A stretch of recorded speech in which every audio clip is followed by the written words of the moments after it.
Story 1. When I was in grade 8, we had a science class where we were supposed to describe the properties of chemicals.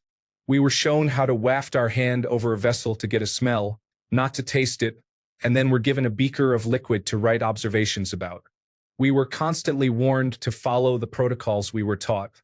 One kid grabbed his beaker, drank it down, and said it's water. He was immediately kicked out of class, and later that day I heard the teacher talking about how, at the last minute, he decided to use water as the first chemical instead of an acid because of how stupid this one kid would be. He wasn't wrong. Story 2. I worked tech support for copper phone lines. I had an old German-sounding lady on the phone saying her phone was electrocuting her while she was holding it. The phone she was talking to me on. I told her to please stop using the phone and we would send someone out to see what was going on. This lady just kept screaming about how bad it hurt to hold the phone and how much pain she was in. I was like, just hang up. I don't know what to tell you. But she just stayed on the phone in agony until I ended the call. Story 3. Safety video. Do not stick your hand in liquid molten plastic. 5 minutes on plant floor. Supervisor to me. Hey, take Johnny to the hospital because he stuck his hand in molten plastic and has third-degree burns. That was the end of Johnny. I never saw him again. Story 4. I was chaperoning a field trip where the 7th graders got to shoot compound bows. They were expressly told multiple times to not dry fire the bow, which means pulling back and letting go without an arrow. One kid literally did that as soon as he was handed a bow and broke it. Luckily, these were small, low-strength pullback bows, so he didn't get hurt, but he certainly got benched for the rest of the class. Story 5. It was me. I saw a red-hot burner and asked my mom what red feels like. She responded, telling me not to touch it because it is very hot and will hurt me badly. I then decided I wanted to see what red felt like. Story 6. Climb into a cardboard baler because he threw his phone in and wanted to check after he already crushed it. I yanked the key out and he was fired immediately. Story 7. The technician next to me was using canned air to clean a dusty computer. I noticed he was tilting the can to the side really far to get into the fans, so I told him to be careful because if you tilt it too far, it will spray sub-zero temperature liquid that can freeze burn your skin. He said, "Really?" and then immediately turned the can upside down and sprayed directly into his palm. I was just speechless while he clutched his hand and cursed. Story 8. A guy I used to work with in a composites factory was moving a 10-ton mold from one part of a machine to another. The guys working with him told him not to rotate it after putting it down because he would drop it. He immediately rotated it, and it fell to the bottom of the machine, breaking lots of stuff along the way. He doesn't work there anymore. Story 9. I worked in an aquatic store, and I told a new hire to be careful when working in the coral vats because the halogen lights got extremely hot. This was before light-emitting diodes, and they were out of the way of customers, so I told him not to touch. As soon as the words left my mouth, he stuck his fingertips on the light. Had to get him to accident and emergency, or the emergency room for the Americans, and almost 20 years later, I can still hear the sizzle of skin. Story 10. One thing that happens entirely too often. Tell the new guy not to watch pornography on the company computers. Then I get a call from my boss saying the new guy got himself fired for watching pornography. Seriously, people, if it is on their network, they can see it. Incognito mode will not save you. Story 11. When I was 5 years old, my dad poured some sort of strong and relatively toxic deep cleaning liquid on our wooden dining table to remove a stain. He jokingly told me not to taste it and left the dining room for a moment while the deliciously green liquid was dissolving the stain. I stared at it for a while and proceeded to lick it. Story 12. My daughter always jumped in front of traffic. She is the most untrustworthy individual I have ever been around. My nerves were shot until she grew out of it in her mid-teens. Nobody could convince her not to do it. How she is still alive is beyond me. Story 13. My cousin was living with us, and the milk he purchased for himself was several days out of date. Hey Nate, just a heads up that this milk is really expired, so make sure you don't use it. Then I left it in the fridge so it didn't stink up the trash before I could walk it to the outdoor trash bins. He immediately got up from the couch, walked into the kitchen, opened it and took a sip, then immediately started heaving into the sink. It was straight up chunky. He could have just taken a small whiff of it or even looked at it to tell that it was indeed very spoiled. Story 14. I saw a truck driver get his fuel tank caught on a fire hydrant. Everyone yelled at him to stop and pointed at the problem. The driver got out, looked at it, jumped back in, and proceeded to try to ram his way through. He ruptured his fuel tank and broke off the hydrant. Story 15. I used to work at a restaurant that specialized in soup. We always kept it on the burner on the stove so it would be piping hot when it was served. Every time I would bring it to the table, I would say the same thing. Bon appétit. Here's your soup. Now be careful because it's piping hot. And every single time they would say, okay, and then immediately take a sip of it and go, ah, that's really hot. Yes. Yeah, I know. I just told you that. Story 16. I did not see this firsthand, but the story went through my hospital many years ago. Medical school teaches us not to remove penetrating objects without caution under appropriate conditions. A patient presented with a screwdriver in his head. A medical student reached in and pulled it out. Everyone around yelled at him to stop. He then proceeded to reinsert the screwdriver into the patient's head. Story 17. I had a friend looking for his first car, and he wanted a BMW or Cadillac, which was pretty crazy considering we both worked the same job making less than $30,000 a year. After searching for 2 months, he finds a 2011 BMW 335i for $16,000.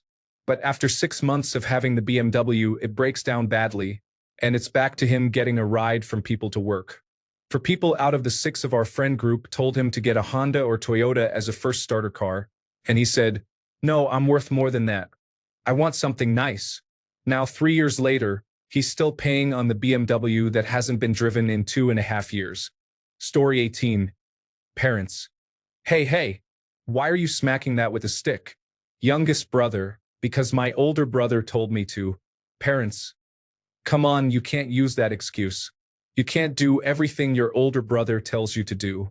If he told you to jump off a bridge, would you? Older brother, hey, jump off that bridge. Younger brother runs ahead, jumps off the bridge, and disappears from view. Think 3 or 4 feet off the ground over a drainage ditch in a park with loose rocks for the water to trickle through. He should not have disappeared. Broken ankle. Completely hilarious until we realized we had to go to the hospital. Story 19. A new hire was running a press brake, which is a large machine used to bend sheet metal. The new hire was holding the part with one hand and resting his other hand on the bed of the machine. 3 different times he was told not to put his hand on the bed. The last time he was told, there was a large amount of profanity used to try and impress upon him that he should not rest his hand on the bed. He would keep his hand away for a while, then go right back to it. He got into a rhythm and placed his hand on top of the bottom dies rather than the bed. The top dies came down with 35 tons of force and crushed all 4 fingers off his hand. Story 20. When I was in college, there was this idiot who, despite being told multiple times that it was a bad idea, decided that he just had to grab onto the electric fence around his friend's property. I'm told that the noise that came out of him was hilarious. Yes, I was that idiot. Story 21. Wearing gloves while using a table saw. He did not want to get any splinters, and I believe he did not, though I did have to sift through a pile of sawdust to find his severed thumb for the paramedics. You win some, you lose some, I guess. Story 22. Leaving the boardwalk in those areas of Yellowstone where you could break through the surface into a scalding hot spring. Also in Yellowstone, approaching a bison because they are so cute. Story 23. Pour hot water on their icy windshield. 4 of us went into the corner store and told her not to do it.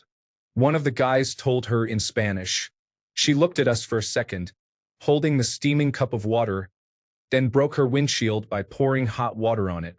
She then stared at it in total disbelief.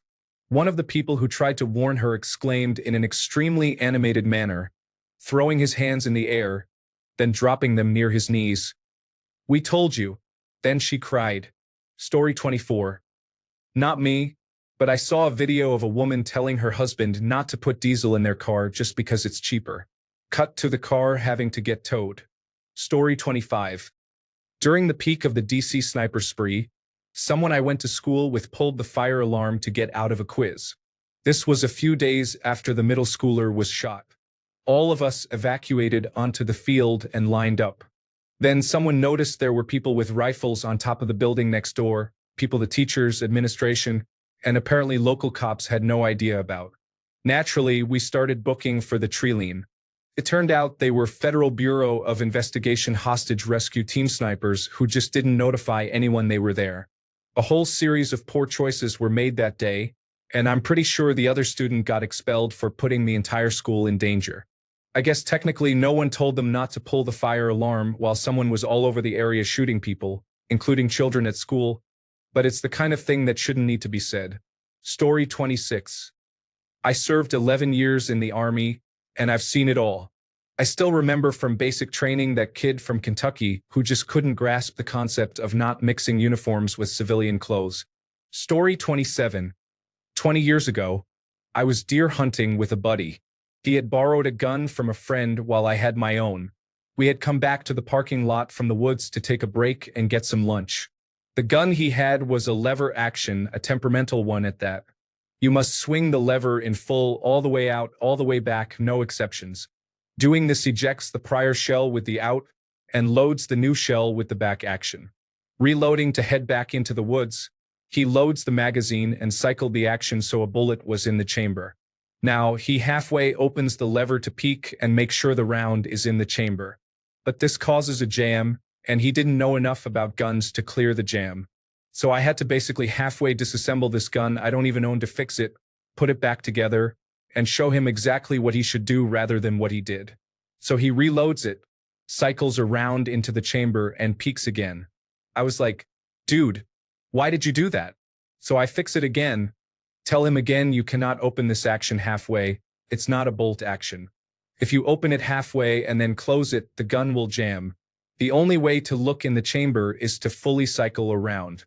So we go through this again, I fix this gun a third time, and he does it again. It was that day I realized what a true moron was. Story 28. On an aircraft carrier, we were using a chain hoist to lift a 25 horsepower electric motor out of a main engine compartment, about 175 pounds of metal going 60 feet straight up. An officer pushed past me, the safety observer, past the yellow warning tape, and into the stairwell. He proceeded to stand under the motor and stare up at it. Story 29. We were out drinking with some friends. In the group was this guy, and he was extremely drunk and was saying he could jump over a car. We laughed, not thinking anything of it. All of a sudden, he ran into traffic and jumped towards a car. He got hit and was thrown across the street, where another car hit him again. Needless to say, he was in the hospital for a long time. I never saw anything more foolish than that. Story 30. A bunch of my cousins and I were ice skating on our grandparents' pond. We were using hockey skates, and my second youngest cousin was trying to jump over a folding chair while doing a 360-degree spin. I said, "Bro, don't do that. You're going to break an ankle." He said, "No, I won't. Watch. I'm going to get it this time." Then, on that very attempt, he proceeded to break his ankle. We all laughed because at first we didn't realize he broke his ankle.